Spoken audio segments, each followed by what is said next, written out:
J'ai l'impression d'avoir passé du temps dans une institution assez utopique, hein, au sens littéral du mot, c'est-à-dire qui n'a pas l'utopie, c'est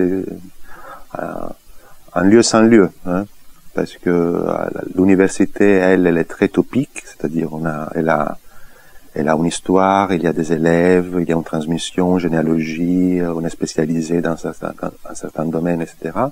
Ici, non, ici c'est utopique au sens où voilà des chercheurs qui arrivent des 5 continents, qui travaillent sur des terrains différents, qui n'ont pas les mêmes langages, qui n'ont pas les mêmes références, mais voilà, il s'agit de trouver. Bien sûr, il y a des fils rouges qu'on peut suivre, mais il s'agit un peu de construire après un terrain commun, alors qu'au début on part un peu, on n'a pas de socle.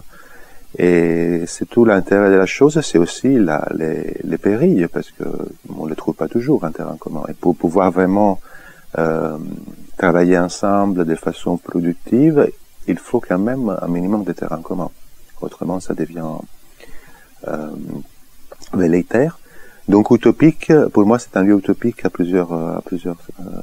avec tous les avantages et aussi les risques de ce genre d'espace. Après,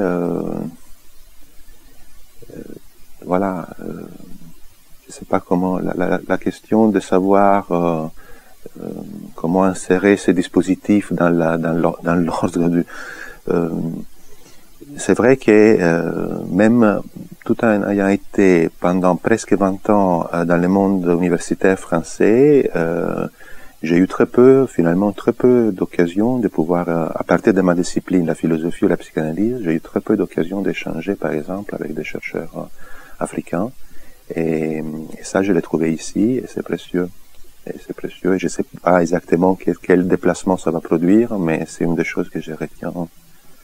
Voilà, du trimestre ici.